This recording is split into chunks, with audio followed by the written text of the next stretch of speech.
The major part of our society, but above all, young generations, use second screen as a new way of getting information. I think that second screen's a really interesting set of technologies. They've sort of provided a way for people to have interaction potentially with television and with other types of media, in terms of they can chatterbox, so they can talk to friends about content that's being shown, they can have debates and so on. And it also gives them a way of interacting potentially with the content. So in a quiz or in a game show, they can use hashtags and they can express opinions that can potentially be broadcast.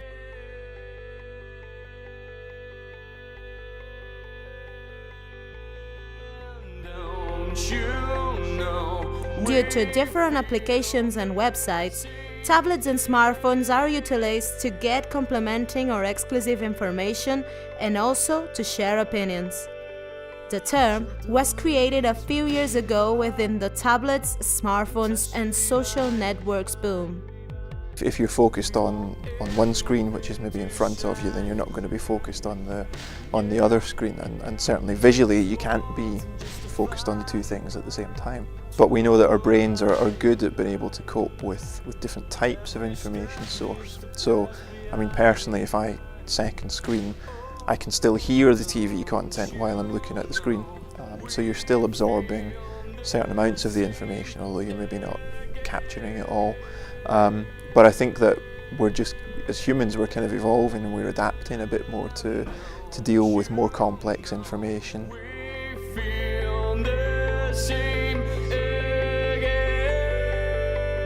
Sometimes if I play computer games or something, you know, then you can have the desktop at one screen and then the other screen you can play, or you can watch a film or something. It's very comfortable if you have two screens.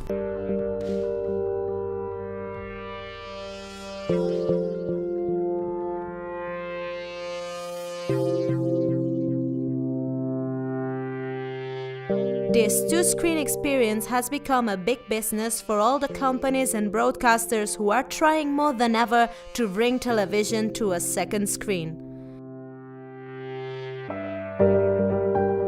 Nowadays, roughly 40% of people who own tablets and smartphones watch TV with them every day. So, this means large market opportunities in this new second screen trend. TV has had to adapt to the newer technology. It's had to embed various forms of social media in what it does, and it's had to broaden its scope beyond just the one-way, well, not even interaction between the user and the TV screen, which is just the watcher of a TV screen. It's needed to widen that so that watchers now become participants. In the last decade, there has been a change. We are living in a modern society. People are getting used to look for the information they really want, instead of waiting for the massive information to be received. This has made a real difference in our society. We are no more passive users, we've become active users.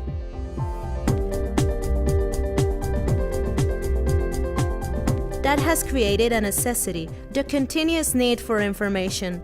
We search the things we want, whenever and wherever we want. Furthermore, things happen so fast and everything can change in a few seconds. That's why we also want information to be instantaneous. We have the necessity to have the information at the precise moment we need it. There's a lot of information all around and we have to find new ways of focusing our attention. There's a need for differentiation between what's relevant to us and what's irrelevant. I think we're used to having lots of information very easily accessible to us now, and we probably expect to have that information. So, you know, if you went back 10 years and you wanted to find out a piece of information, you couldn't just take a device out of your pocket and find the answer. You know, you had to go to a computer and do it, or you had to go and look at a book or a source. So I think we're more used to having lots of information. If it's a necessity or not, I don't know. It's a good question. I think sometimes it's nice just to watch TV without second screening. And I think a good test of that is if you think about going to watch a film in a movie theatre, we don't second screen in the movies, in the films. And part of that is a social expectation that we think it's rude or it's wrong to have a phone and not pay attention at the film, so there's part of that. But I think that also part of it is that the content that we're getting in a film is very new and it tends to be quite focused and intensive. And when we watch a film, we watch the film purely, and we don't want to be distracted. You know, if we watch it at home, we close doors and we turn other things off so we don't get distracted. Because sometimes it's a bit difficult. Yeah, you have their screen and their screen and you have to switch all the time, and I think it's not that easy. So there are a lot of information, and for me I'm not able to concentrate on my TV show or what else. There are different sort of TV programs or applications that use second screen. For instance, football matches, films, series, TV shows or video games. Also, it allows conference session presenters to share slides and presentations in real time, and attendees can follow on with their device. I think it's unlikely that the existing technology will stay the way it is for much longer. Where exactly it goes is a little bit difficult to predict. It may be that many of these communications channels get embedded in the same device.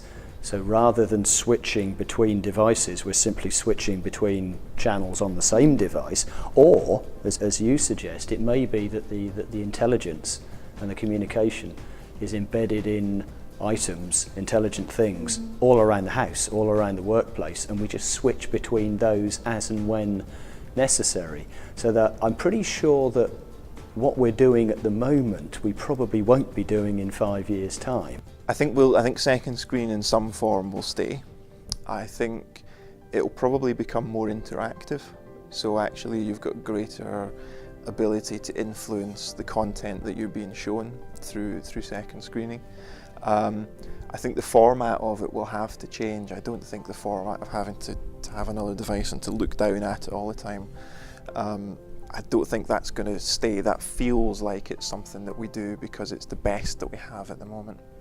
But I think if you look at something like Google Glass, where you can have an additional image, you know, projected next to another screen, that sort of thing is probably going to be the way forward of it, where perhaps you've overlaid displays or multiple displays in a space, and you can still focus on which one you gets your sort of primary attention. The future of second screen is difficult to predict. There's a chance for this phenomenon to disappear in a few years' time because it will appear another way to get information and to entertain us that will keep all of our attention. That will mean that second screen would have been just a step between the television, that used to be the main point of the information, and something completely different as the Internet of Things.